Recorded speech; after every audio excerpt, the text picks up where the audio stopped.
putuskan juga, kita paksakan nanti kita tetap berpuasa, nanti akan terjadi apa namanya, kram perut yang akan terus berlanjut seperti itu. Ditakutkan nanti apa, bisa terjadi abortus, ya. Kalau misalnya pada trimester pertama itu yang kita takutkan bisa terjadinya keguguran atau abortus. Terus apa, bisa terjadi kontraksi. Kalau di trimester kedua bisa terjadi apa? Bisa terjadinya kelahiran bayi prematur. Terus kalau misalnya berlanjut terus dia nutrisinya nggak terpenuhi, misalnya memaksa untuk berpuasa, bisa terjadi apa? Pertumbuhan bayi terhambat tadi. Atau bisa yang paling ditakutkan ada terjadinya IUFD gitu, kematian bayi di dalam kandungan. Jadi kalau memang kondisi tidak memungkinkan, sebaiknya tidak berpuasa terlebih dahulu. Oke, dokter.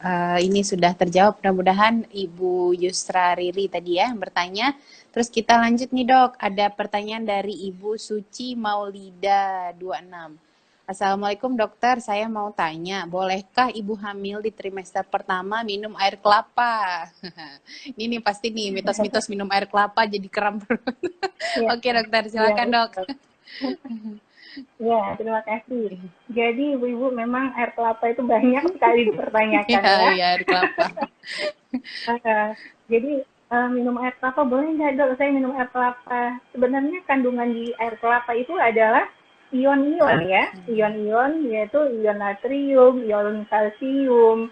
Jadi sebenarnya bagus gitu untuk tubuh kita. Jadi sebenarnya itu mitos ibu ya. Iya. Jadi walaupun itu berapapun usia kehamilannya, baik itu trimester pertama, kedua, ketiga, boleh untuk mengkonsumsi air kelapa dalam jumlah yang cukupnya. Iya, Ya. iya. Jadi nggak apa-apa itu mitos. Oke, mudah-mudahan terjawab ya Ibu Suci tadi. Boleh minum air kelapa, apalagi kalau ditambah es sama sirup ya, seger ya dok. Ntar lagi berbuka. Iya, segar. Buka puasa lagi Buka gitu. puasa lagi. Ini ada pertanyaan lagi. Nah, ini ayah ini kayaknya yang nanya. Muhammad Reza 2323. Dok, kenapa istri saya setiap hari sakit perut? Yang kedua, ini nggak dijelaskan hamil, kayaknya hamil trimester awal nih. Kalau minum vitamin Blackmores, oke, ada mereknya. Dia suka gemetaran. Terus yang ketiga, sekarang istri saya kok lebih kurus padahal makannya banyak. Oke, dengan ayah Muhammad Reza nih, ayah calon ayah. Oke, silakan dokter. Ya. Ya, terima kasih. Ayah Reza ya.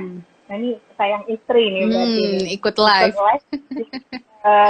Menggali informasi, menggali ilmu ya untuk istrinya dan untuk menjadi ayah ASI nih nanti Iya, pastinya ya. amin. Jadi Bapak, jadi harus nanti coba dicekkan lagi ya, karena kontraksi pada ibu hamil itu bisa berbagai macam penyebab ya. Yang pertama adalah sumber infeksi.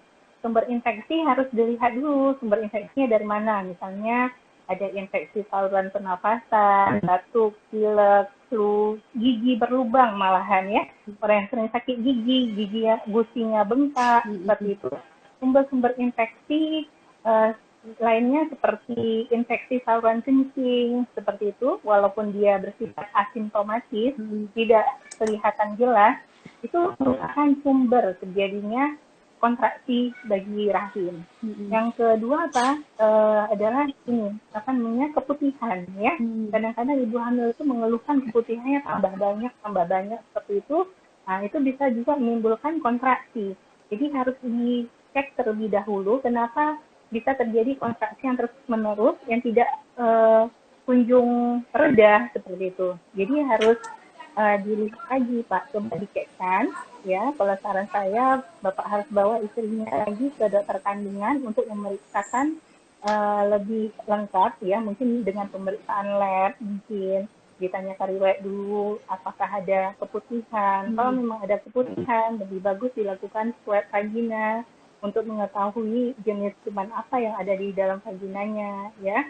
Terus pemeriksaan lab, baik urin ya, yang paling banyak adalah infeksi saluran kencing dan dilihat apakah ada infeksi-infeksi yang lainnya.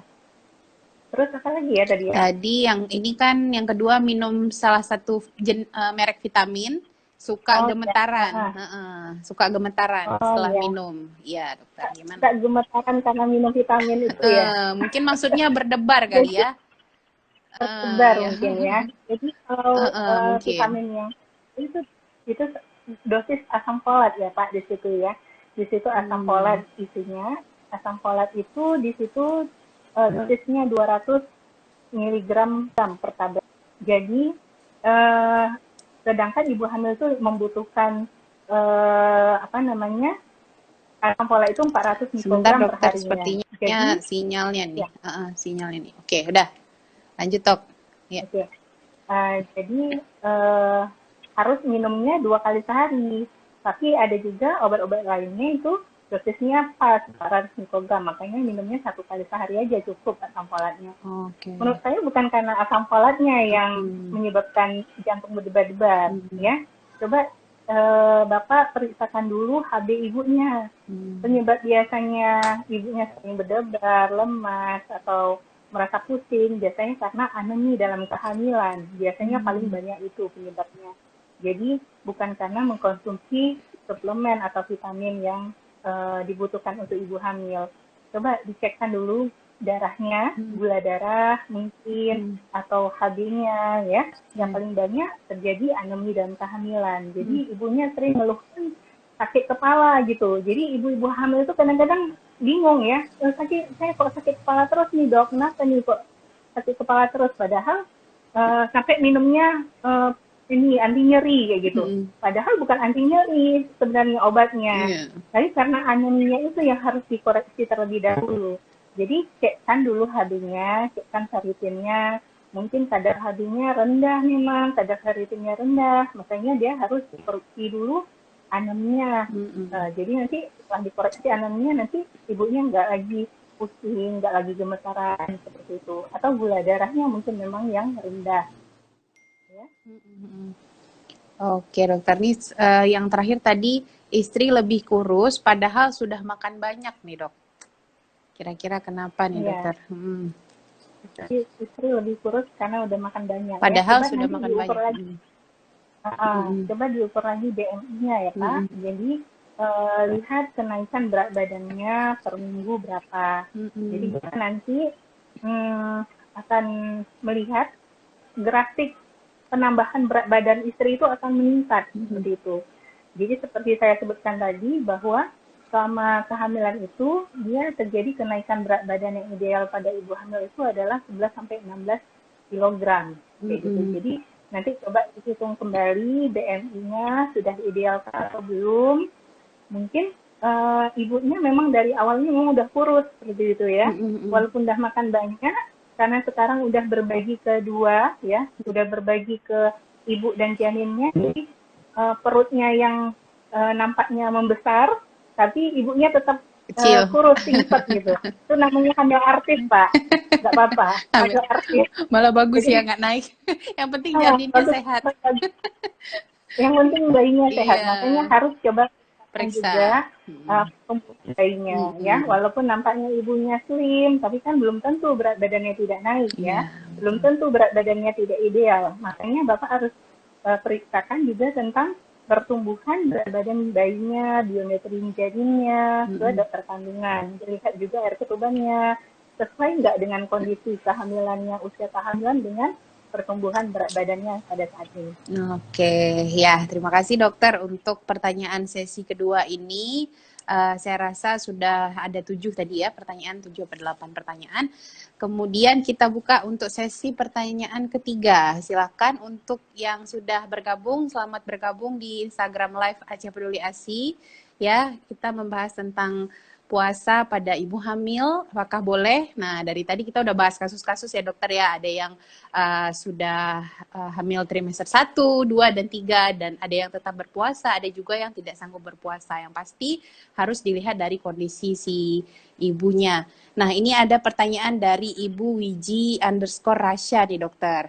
Yang sesi ketiga ini, yang pertama, dok, saya hamil 10 minggu. Berat badan saya turun drastis dok sampai 5 kilo. Karena mual muntah yang parah. Kira-kira untuk perkembangan janinnya gimana ya dok? Nah, gitu dokter. Silakan dokter untuk jawabannya. Ya, terima kasih. Ibu siapa namanya tadi? Ibu Wiji, Rasya. Ibu Wiji Rasya. Oh, Ya. Gigi Rasya ya. Mm-mm. Nah, ya Ibu, tadi usia kehamilannya 10 minggu, terus mual muntahnya berlebih-lebihan ya. Mm-mm. Ya, berlebihan mual Bagaimana muntahnya. dengan pertumbuhan janinnya ya? Turunnya 5 Eh, kilo di, ya 5 kilo. Turunnya 5 kilo. Uh-uh. Iya, Ibu memang pada trimester pertama ini, seperti saya sudah sebutkan tadi, kenaikan berat badan pada trimester pertama itu hanya 0,5 sampai 2 kilogram ya. Jadi tidak menutup kemungkinan kalau ibunya mual muntah seperti itu terjadi penurunan berat badan pada trimester pertama. Ya, malah turun dia, bukan naik tapi malah turun. Itu disebabkan karena itu tadi mual, muntah, tidak bisa makan ya. Jadi ibu harus coba mensiasatinya dengan makan sedikit-sedikit tapi sering, Sering. ya. Dengan cara mungkin yang biasanya 3 kali sehari makannya, ya, pagi, siang, malam. Jadi ini makannya dikit-dikit tapi sering. Dengan cara makannya per misalnya 2 atau 3 jam sekali seperti itu. Dengan porsi yang sedikit, jangan langsung banyak. Karena kalau Mm-mm. misalnya langsung banyak nanti begitu Mual makannya lagi ya. banyak juga dimuntahkan seperti itu. Mm-mm. Ya, coba ibu siasati cari makanan-makanan yang kalau nggak bisa nasi, bisa ibu ganti dengan eh, kentang, misalnya pisang, misalnya atau roti, ya, biskuit, Mm-mm. mau lontong boleh, mau apa martabak boleh, yang enak-enak bu, minta ke bapaknya, ya. Jadi memang karena pengaruh hormon kehamilan KHCG tadi ya, kebanyakan memang wanita hamil pada trimester pertama ini pasti mual muntah. Jadi Mm-mm. jangan ini Bu ya, jangan terlalu khawatir, Ibu tetap makan yang bergizi dengan nutrisi yang cukup ya, agar terpenuhi nutrisi pada bayinya. Dan kalau lagi mual muntah seperti ini karena tidak bisa masuk ya makanan atau nutrisi pada ibunya, saya makanya dokter kandungan itu menyarankan untuk diberikan suplemen pada ibu hamil untuk Oke. terpenuhinya khususnya asam folat pada trimester Mm-mm. pertama.